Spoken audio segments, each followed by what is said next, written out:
位於香港灣仔嘅呢一座法定古蹟建築，過去曾經係灣仔郵政局。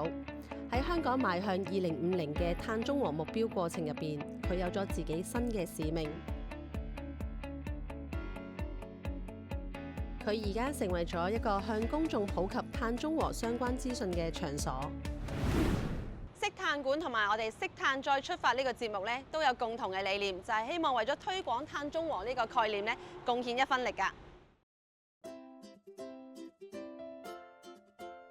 今日嚟到呢度，我哋去見一位老朋友，唔知佢喺邊度呢？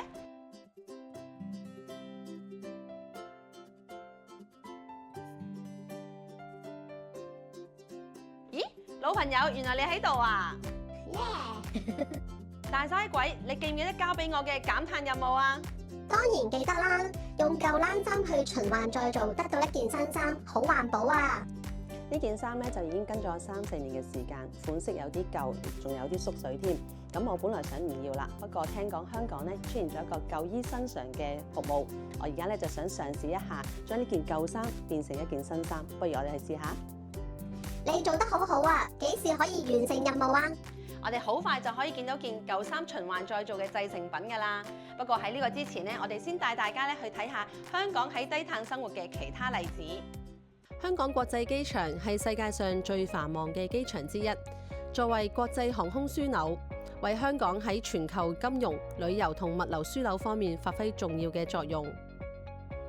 Peter 都想了解下咧，香港機管局咧為我哋香港嘅機場喺減碳方面咧制定到啲咩目標同埋策略啊？機管局喺咁多年咧都同機場同業一齊努力，致力推行一個涵蓋成個機場嘅減碳措施，希望加快減碳嘅步伐。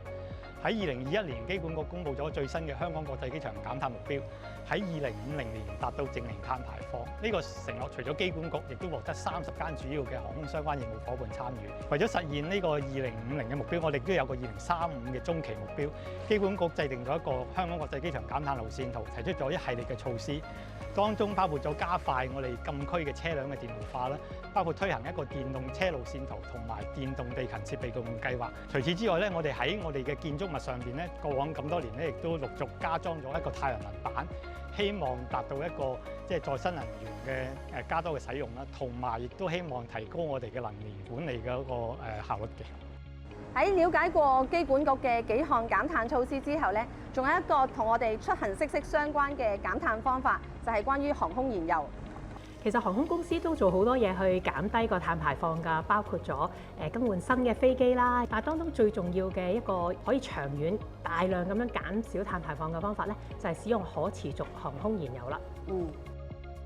SAF 航空燃料係由可再生資源製造，包括廢油、動物脂肪、農業廢棄物等等，通過化學提煉生產出嚟。因為減少咗化石燃料嘅成分，所以喺生產入邊二氧化碳嘅排放量會大大減少。可持續航空燃料咧，佢嘅原材料就係一啲再生材料啦。咁就係因為呢個原因咧，佢可以減少溫室氣體生命週期排放量咧，達到80%㗎。可持續航空燃油嘅一啲挑戰咧，就係因為佢嘅價格其實比傳統航空燃油咧，可能喺一般市場上面係貴3至5倍。咁所以我哋好希望咧，亦都好需要咧，唔同嘅相關方，包括燃油嘅供應商啦，亦都包括政策制定者咧，去到關注呢個供應鏈同埋咧呢個價格嘅問題，令到整體咧，我哋可以喺香港咧大力咁樣推動，同埋咧提升呢個可持續航空燃油嘅使用量嘅。我哋90%嘅食品咧係依賴進口㗎，咁所以呢個亦都導致咗大量嘅碳排放。咁我哋可唔可以咧鼓勵多啲本地嘅農業咧減少碳排放，為綠色生活作出貢獻呢？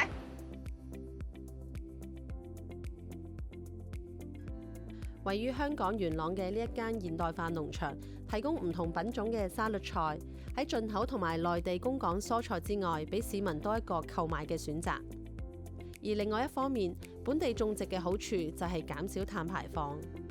咁如果我哋越多香港人食翻我哋自己香港本身生產嘅蔬菜咧，咁從而咧就可以減少翻咧對外嘅依靠。咁外國入口嘅蔬菜咧，我哋亦都可以減少啦，亦都減少一個運輸過程嘅碳排放。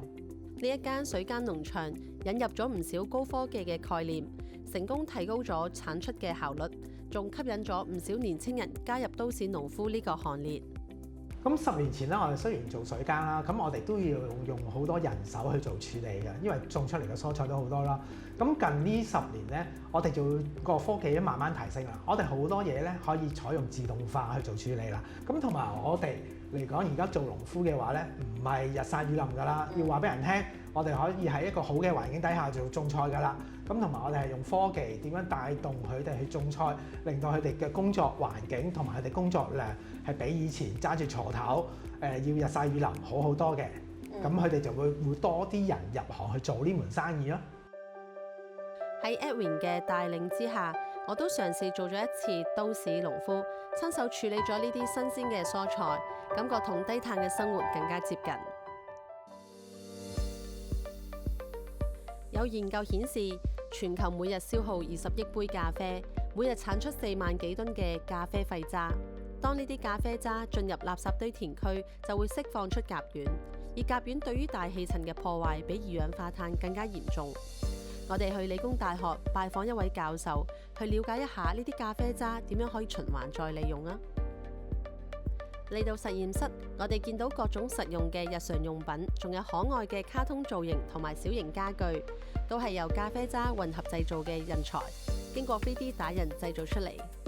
咖啡渣咧好特別啊！佢咧就首先咧佢嗰個纖維素好高啦，咁另外咧佢有一定嘅油分，咁呢兩者嘅配合咧，成為佢作為一個新嘅3間材料咧，係一個好好嘅材料咯。咁我哋做嗰時咧就係需要咧用咖啡渣結合咗呢個聚乙酸。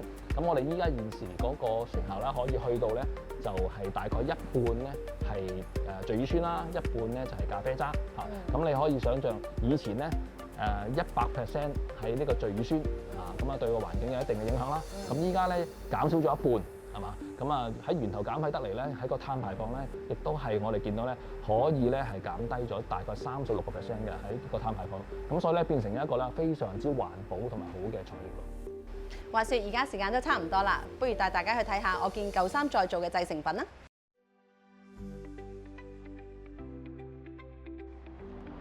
等咗2個月，終於有啦！今日咧就約咗嚟呢度睇我件冷衫循環再造嘅製成品。Hello Ryan， 我過嚟攞衫啊。Hi Iris，你件衫已經準備好啦。咁啊，你多謝件舊衫就變翻做呢件新嘅衫，可以再重新用過啦。同之前嘅舊衫相比，完全變咗個樣。咁呢件衫究竟經歷咗一個點樣嘅過程呢？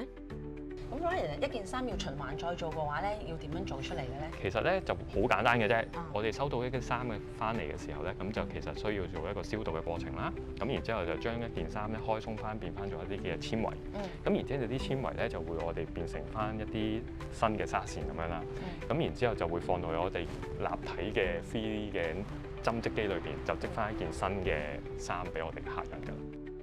快速消費品隨手可得嘅今日，對於普通嘅市民，循環再造嘅意義喺邊度呢？聽落好似我哋純粹一件舊嘅衣服，俾翻一件新嘅衫，啲小朋友或者係啲我哋嘅客人啦。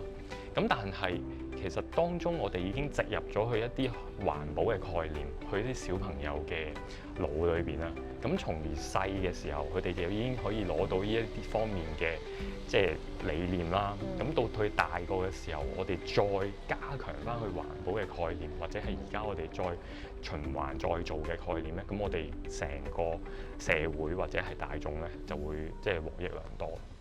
同 Ryan 嘅對話都令我有啲共鳴。我哋識碳再出發呢個節目，其實都係想向大家推廣宣傳內地同香港喺推進雙碳進程入邊嘅努力同埋成果，等大家可以一齊去關注，一齊成為減碳達人。識碳再出發，我哋嘅節目跨越神州大地，由巨無霸嘅新能源工程到循環再造一件衫，我哋都體驗到各行各業為咗雙碳目標作出好大嘅努力。而我哋每一個人都可以多啲去了解，選擇低碳生活，由細節做起，等我哋一齊識碳再出發。